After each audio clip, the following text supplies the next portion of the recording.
All right, hello everybody. Welcome to another edition of PWGC's Environmental Echo. I'm Kris Almskog, a professional geologist, Senior Vice President here at PWGC Consulting. I'm filling in for Paul Boyce today for this edition of the podcast. A little bit about me.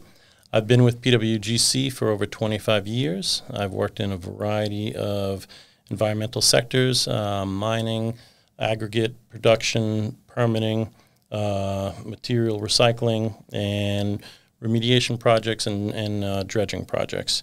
That background has enabled me to experience many of the environmental issues facing the region, Long Island, and the state, including waste handling, which is a great segue to today's topic.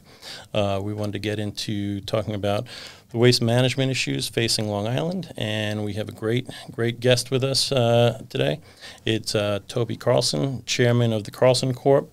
They're a Kings Park-based company that focuses on addressing the region's solid waste management issues.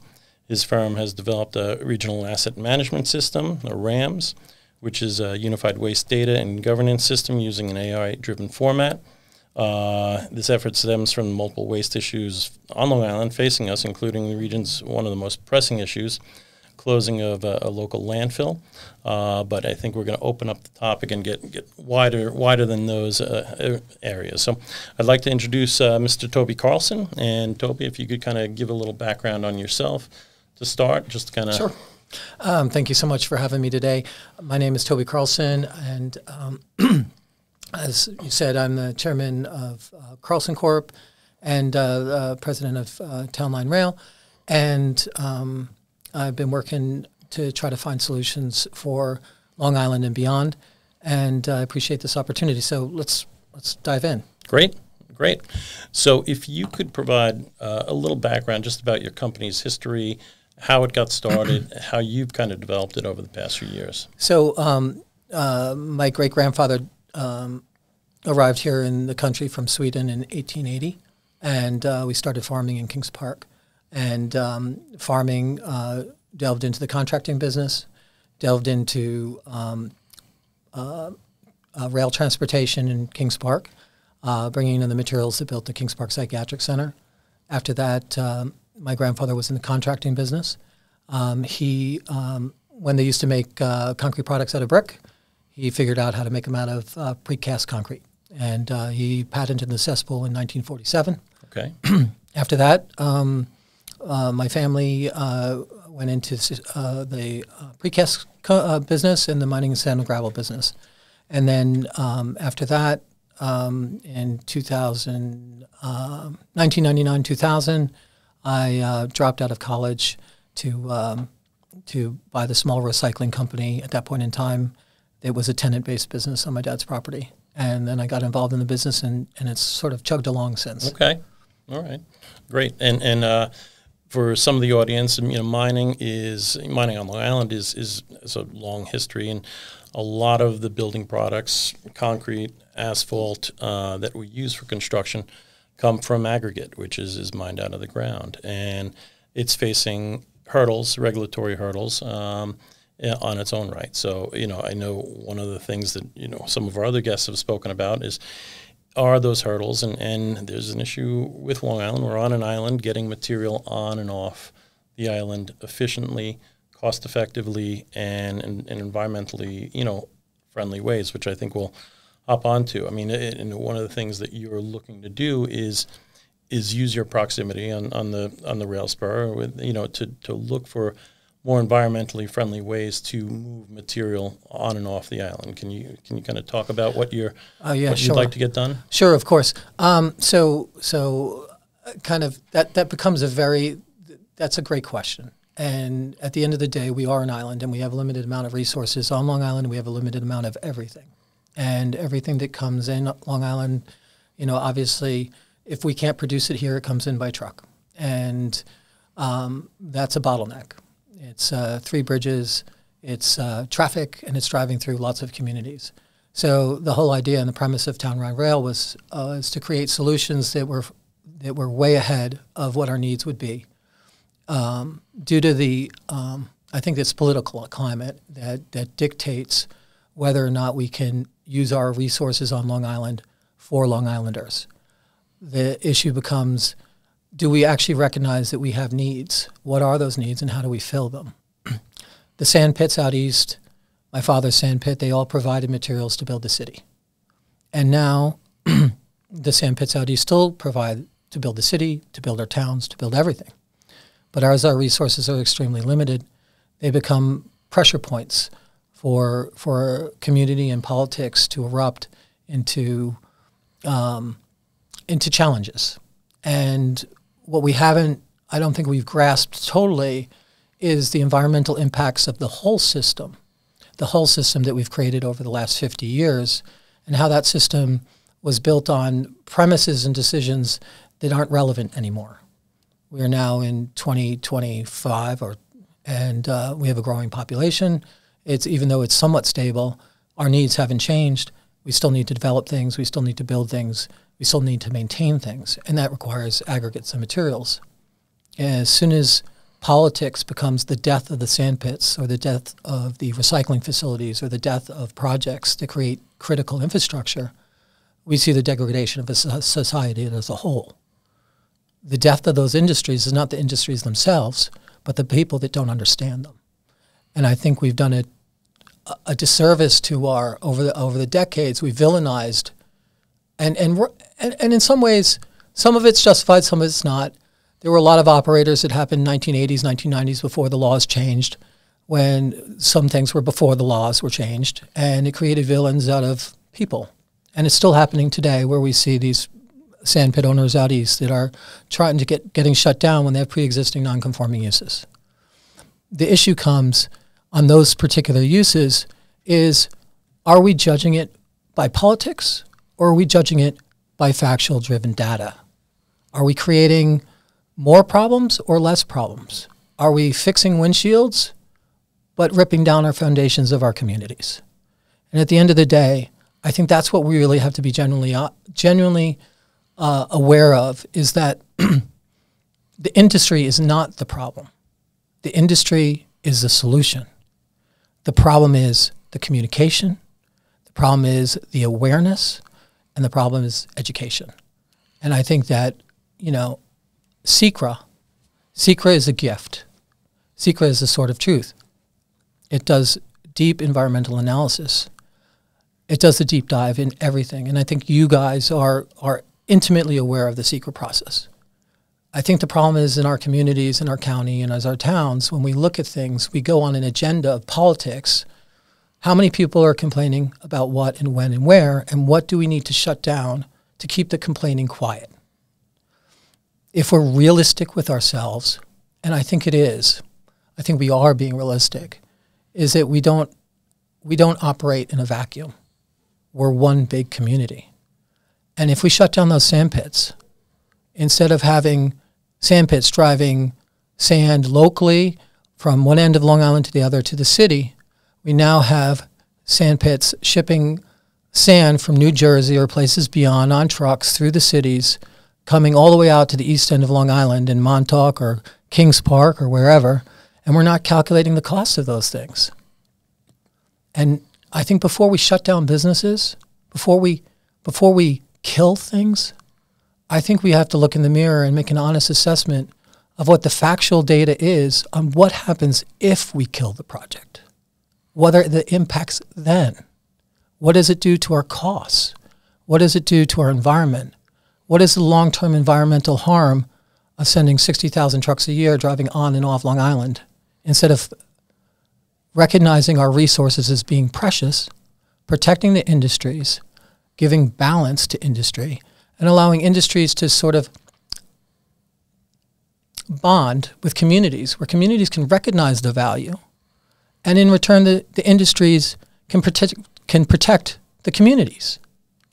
And I think if I have to summarize it like that, I think that that's the clearest way I could do it. No, totally agreed. And I think what you're getting at too, a lot of it has to come down with the perception and fear in some aspects. A lot of it comes down to people already having they don't want something, and they find the facts to suit what they want to believe. And I think we were talking about it before we started, but how do we how do we as a community, as an island, start to change the mindset, change the education, change the way that we as a wider community, the island, start to focus on that, and it's so people really look at the whole body of facts, not just what's happening in the community.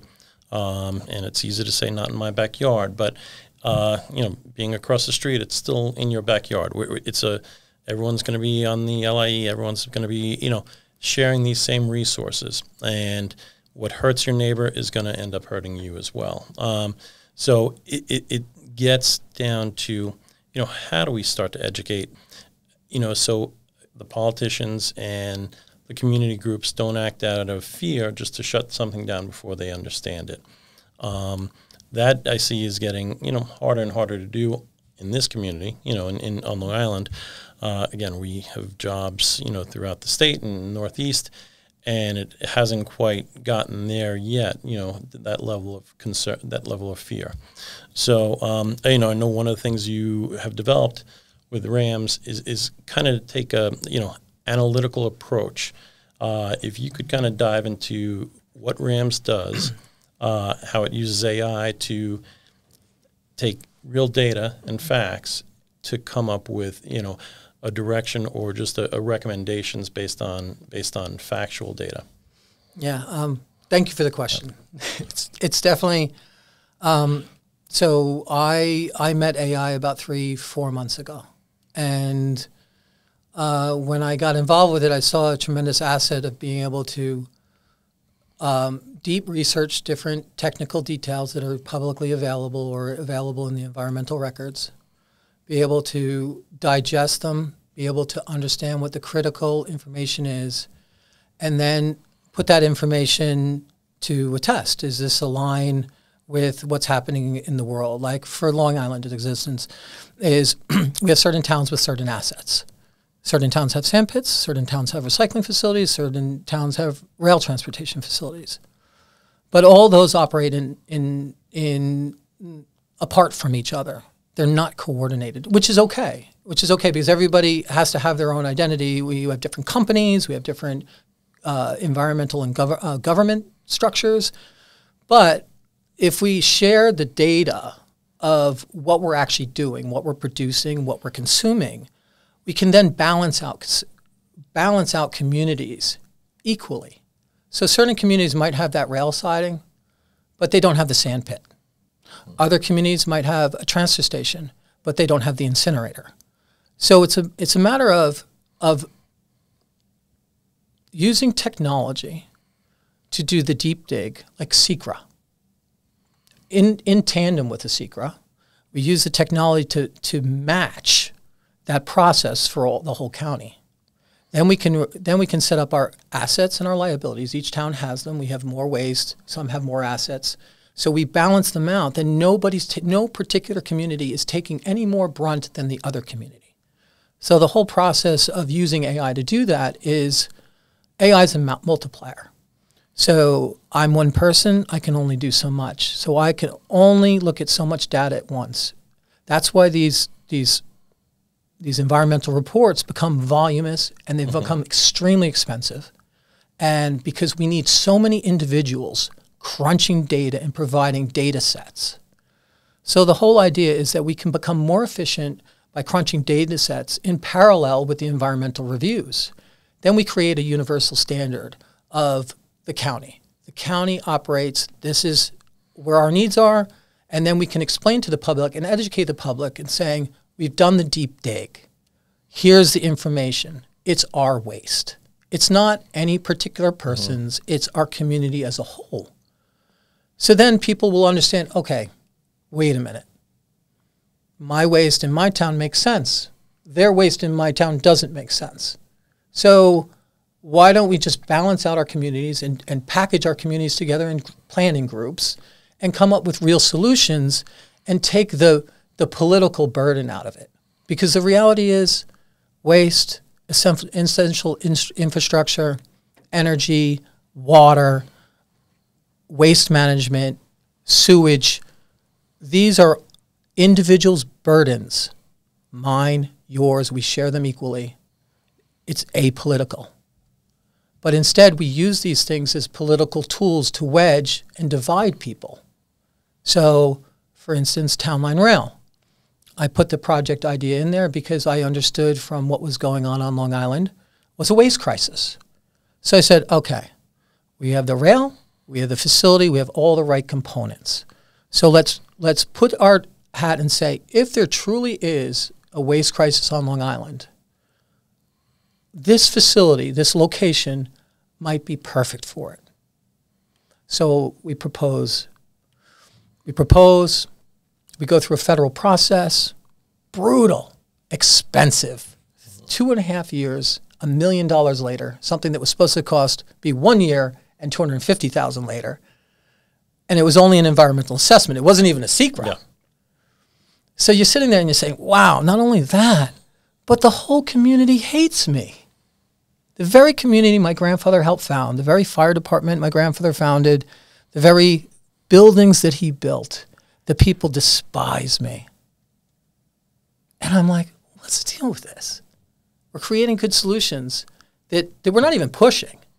No, I was there. That you're offering up a solution, and even that solution is not going to solve everything, but it's part of a multifaceted, approach. And again, if people like you, politicians, are not bringing up possible solutions, then we're keeping our heads buried in the sand for another, 3 or 4 years. 2 or 3 years that Brookhaven has left before it really hits. The problem really hits, and like you said, the permits and the planning and the approvals we know are going to take 2, 3, 4, 5, 6 years. And at that point, it's almost, isn't it better to start to plan sooner? Even if it's not the solution of it, if it's part of the solution. Totally agree with that. I think that the issue is this. In 2014, Suffolk County came up with the Suffolk County Plan for waste management on Long Island. That plan has sat there, and it suggests rail transportation, it suggests intermodal, it suggests rail as a solution for Long Island. That document is 10 years old. We're no closer than we were 10 years ago. And there's been lots of pitches. But nobody, when it comes time to push to stand up, now I can't say everybody, when it's time to stand up for projects, politics steps in and priorities step in. And those politics and priorities ultimately hurt the general public. But it's understandably so because the general public backlash is so big that nobody wants to take a bullet. And I get that. But if we use SECRA to explain to the public what the pros and cons to each operation scenario, we now have the sword of truth which tells us what the facts are. And then every politician could stand behind the facts, hopefully without political fallout, because it's the community. It's now representative of all of Long Island, not just Toby Carlson in Kings Park. Okay. Correct. And the secret process for some of you out there is a long process that basically studies all the potential environmental impacts of a project. And that's exactly what it's designed for, to kind of look at data, look at the science, to really give the public and the decision makers what are the pros and cons of a possible project. What you're seeing so far with AI, the ability to digest data and to make the secret process, or at least portions of the secret process, and I haven't played around with it, and I have noticed you have dove in, but what are you seeing as far as AI and the ability to kind of digest that data, quickly and efficiently? What it spits out, is it something that can be understood by John Q. Public and others that you've shared some of your findings with? How are they finding the results? Well, actually, thank you. Good question. So here's where we stand, because that's really where do you stand with the whole thing. So AI, sheer brilliance. It's a fantastic database tool. It's a fantastic way to cut through tremendous amounts of information, pull out the it basically takes out all the fuzz and leaves you with what the facts are, what the true elemental facts of what we're trying to accomplish here. So I'll give you some of my process. Yes, I did send packets of information about AI and how it could balance out our government, our waste infrastructure, and I didn't really get any responses. It was like somebody took the air out of the room. And I think that's because, I don't know why that is. But on the heels of that, I'll explain to you what the next step for me has become. So as of today, we have Townline Rail has decided to park the project. And by park the project, I'm saying we're no longer pursuing the project. And yeah, you didn't expect that, did you? No. Listen, I understand. Yeah. It's a hard fight with, hard, expensive, long fight. It's not that. It's not. The question is, what are we actually fighting for? So in my evolution of understanding myself and other people and what the dynamics are, in our particular situation, I've carried a weight for 3 years. In fact, I carried the weight my whole life in the industries that we're in because they're hard industries. Recycling, waste management, mining, sand and gravel. You have become the evil empire, no matter where you're from. That's not fair. We service. We work to serve. Those employees work to serve every day. We're working 24 hours a day to serve the public. People say, oh, well, they're just millionaires. No, we're hardworking people that have been dedicated to this community for generations. So here I am carrying this weight, pushing this along, dragging my whole team and myself through like a mud bath. I have a beautiful town board in Smithtown. Beautiful people. Excellent, intelligent, smart, sophisticated, care about their community, have done a lot of great things about their community. They're brave. They step up to the plate. Boom. Let's do a secret. You know what? Fair game. Let's do it. Public comes out. Backlash. So it triggered me. You know what? Where's the rest of the team? So sent out an email blast, and some great leaders responded to me right away. More great leaders talked to me and then gave me an opportunity to tell them my idea of how we could build a better way. But then crickets. And now election year comes. And now a great town board is being challenged by a leader from the same party as the town board. And you're looking at this being like, why is my project dividing communities? Why am I taking the brunt of this? Why is the town board standing up and everybody wants to fight them on it? For trying to solve a problem that's affecting everyone in the town. Yeah. So at the end of the day, it's the silence that's the problem. Yeah. It's the lack of communication. It's the lack of earnestness is the reason to kill the project. Because no town board, no individual should bear the weight of Long Island's waste crisis alone. All the very businesses that we support, that we work for, are major contractors. When I went to that hearing and got pounded, they were in the back of the room. People cower. People cower. And that town board doesn't deserve to be punished, and neither do I. And frankly, if the county and the state and the federal and the town and the community come into alignment and know that that's the solution, then I'm in. I don't think it's the public, because I've met a lot of people that support it. It's specific groups that are small voice, but because they're loud, they control the narrative. They control the politics.